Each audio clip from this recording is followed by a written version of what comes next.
présentation sur le disque intervertébral qui est à l'origine de pas mal de problèmes de dos. Enfin, pas tous, bien sûr, mais d'une bonne partie des problèmes de dos. Et puis ça nous permettra de voir pour quelles raisons le postural molle est si efficace en termes de prévention. Alors,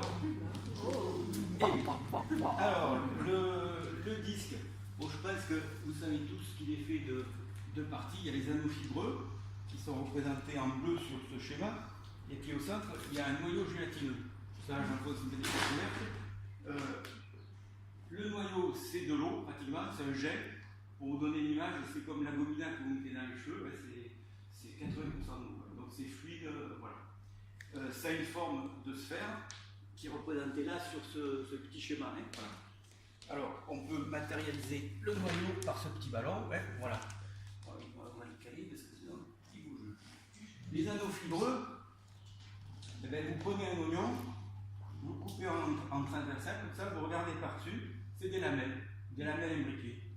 Donc un disque, ce petit truc rouge ici, c'est ni plus ni moins qu'un oignon farci de gélatine. Voilà.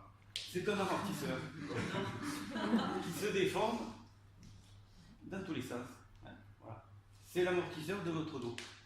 Alors, ça, à peu près tout le monde connaît. Ce qu'on connaît moins, c'est que le disque, d'après vous, est-ce que c'est innervé ou est-ce que c'est pas innervé? Alors, innervé ou pas innervé?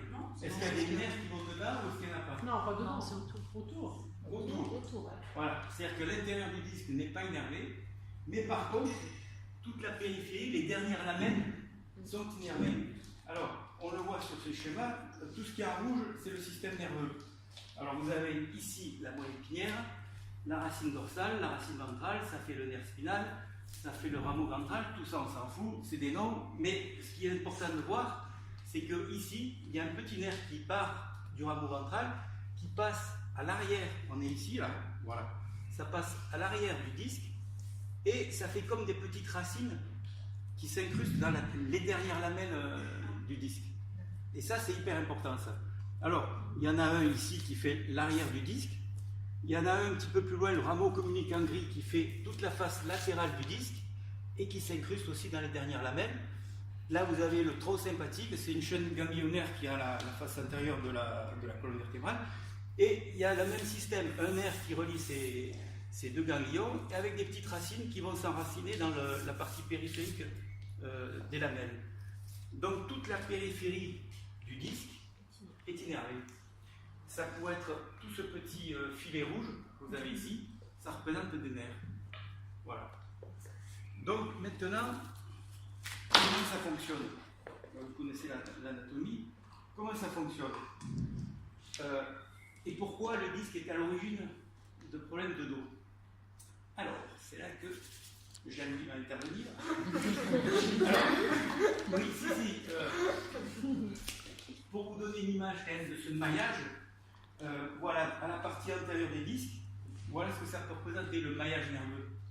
À la partie latérale, c'est tous ces petits filets jaunes que vous voyez. Et ça, c'est la partie postérieure, c'est-à-dire à ce niveau-là, ici. Hein, voilà.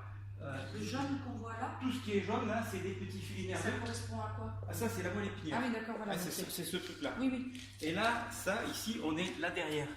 Okay. Oui. Tout le nerf sinus-vertébral, c'est ça, quoi. Donc, il y a un gros maillage nerveux. Hein, voilà. Wow. C'est tout des capteurs sensitifs, ça. Hein, voilà. Donc, ça, moi, quand j'ai fait mes études de kiné, on nous disait le disque n'est pas innervé, quoi, par exemple. Ça, c'est un peu récent, quoi. Voilà. Alors, après, comment se fait-il que le disque est responsable de à peu près 60% des problèmes de dos? Il faut savoir que dès qu'on a passé l'âge de 20 ans, on commence à vieillir. Alors on se ride, on attrape des cheveux blancs pour les faire. Et puis le disque, eh ben, il se fissure. Il se fissure. Donc c'est. Alors là, je vous ai représenté, bien sûr, c'est schématique, tout un tas de fissures sur un seul disque. Le gars qui a ça, il n'est pas bien là. Voilà. Mais c'est pour rassembler un petit peu tout ce qu'on peut voir sur un disque. Alors ça se fissure parce que ben, des fois on s'hydrate mal, parce que génétiquement on est plutôt plus fragile au niveau du disque, parce qu'on fait des travaux genre des ménageurs, maçons ou charpentiers, donc on contraint fortement son disque, parce qu'on fait des sports, genre motocross, kickbox, et puis dans les chutes on tasse, ou parce qu'on est sédentaire aussi. La sédentarité, c'est un facteur de fragilité des disques et de tout, des os, des muscles, des tendons, voilà. Hein. Donc plus on est sédentaire, plus on risque d'avoir des problèmes de disques. Notamment la course à pied, il y a une étude en 2017, ça c'est une idée reçue qu'on a, ne courez pas, ça vous fait mal au dos. Oui. C'est l'inverse. C'est avant, oui. Ils ont fait une étude sur des groupes de personnes qui pratiquaient la course à pied, genre plus de 40 km par semaine, un groupe qui courait jusqu'à 40 km et un autre groupe qui faisait rien. Ils les ont suivis pendant un an. Ceux qui avaient le plus de problèmes de dos, c'est ceux qui foutaient rien. Et ceux qui avaient le moins de problèmes de dos, c'est ceux qui couraient plus de 40 km par semaine. Donc déjà, la course à pied, par exemple, c'est une idée qu'on entend souvent, même par les médecins ou autres. Voilà. Juste faire attention au terrain et aux chaussures. Aux chaussures, ouais, mais notre corps, ça fait 300 000 ans qu'on est on est prévu pour la course à pied. Bon, à la base, on est des chasseurs-cueilleurs. Et pour manger, il fallait qu'on fasse 30 km par jour. Donc, toute notre anatomie est conçue pour la station debout et la course à pied. Voilà. Alors que de nos jours, qu'est-ce qu'on fait? On est assis. Canapé, voiture, vous allez chasser les gazelles, on va au supermarché. Si, il y en a qui chassent la gazelle. Il y en a qui chassent les gazelles, hein, je veux pas dire, mais. Qui chassent la gazelle. Ah, il y en a qui chassent la gazelle, mais sur Internet qui est assis. Bon, alors, revenons-en à nos fissures. Alors là, j'en ai. Je vais d'abord vous expliquer un petit peu ce que c'est qu'une hernie discale. On va prendre un jeune homme qui va aider le copain à déménager. Il se penche en avant pour soulever la machine à laver. Et puis au moment où il soulève la machine à laver, alors, il faut que je fasse ma planche, là, hop. Au début, il arrive, il est debout comme ça, alors, il se baisse, il prend la machine à laver, hop, au moment de forcer, il n'a plus. Enfin, sur son disque, ça fait ça. Tiens, je suis comme ça, hein, voilà. Du coup, pour peu qu'il ait une petite fissure à ce niveau, l'énorme pression qu'il imprime sur son noyau, eh bien, il y a un truc qui sort et qui va percuter le nerf ici. Ça, c'est une hernie discale. C'est le liquide qui sort? C'est la gélatine du noyau. Ouais, voilà. Par la fissure. La fissure, au moment de l'effort, s'agrandit parce qu'il y a une énorme pression et du coup, la gélatine du noyau va percuter le nerf. Alors, selon le niveau, si c'est L5, il va avoir mal derrière jusqu'au pied. Si c'est L4, il va avoir mal sur le côté. Si c'est une phrémalgie un peu plus haut, il va avoir mal dans la cuisse. Et la même chose au niveau des cervicales. Si c'est C5, il va avoir mal à l'épaule. Si c'est C6, il va avoir mal au pouce. Si c'est C7, il va avoir mal au doigt. Et si c'est C8, il va avoir là. Ouais, voilà.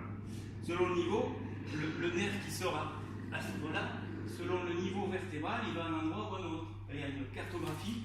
Mais on peut se faire mal au dos sans en arriver à une hernie, justement. Donc Alors, ça veut dire qu'il y aura une toute petite fissure alors? Voilà, j'y viens après. Oui, c'est ça. Voilà la cartographie du corps. Hein. Voilà les différentes racines et les douleurs qu'elles engendrent. Hein. Voilà, si elles sont percutées par une hernie, voilà. Et ça, c'est pour la jambe. Hein. Voilà. Donc il y a une cartographie et on sait quand la personne nous décrit une douleur à peu près quelle racine c'est. Voilà.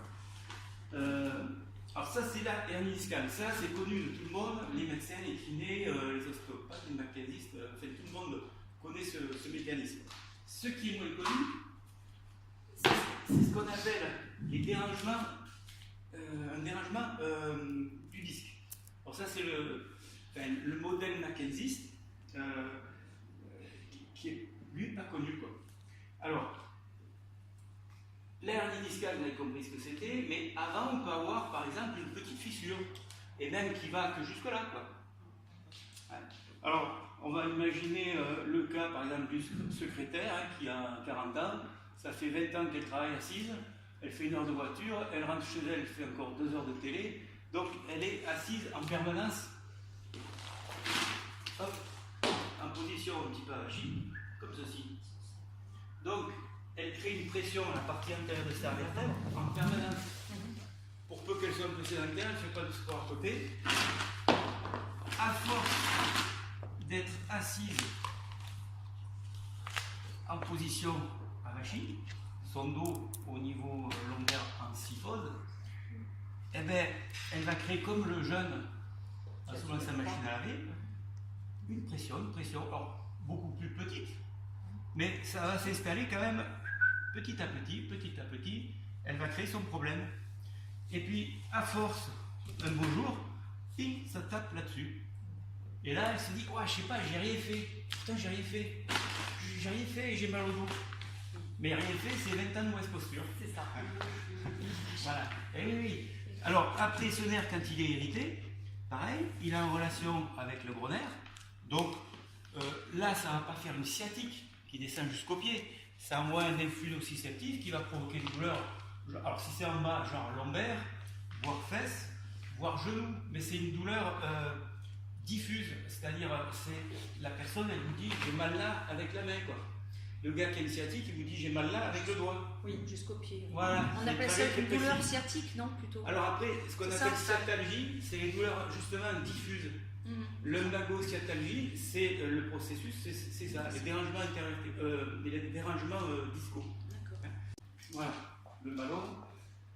Quand on a une posture avachie, vous pouvez faire l'expérience, les abdos transverses, c'est du chamallow. Il n'y a aucun maintien. Du coup, le poids de votre buste, moi je crois, j'ai fait le petit calcul pour moi. Donc,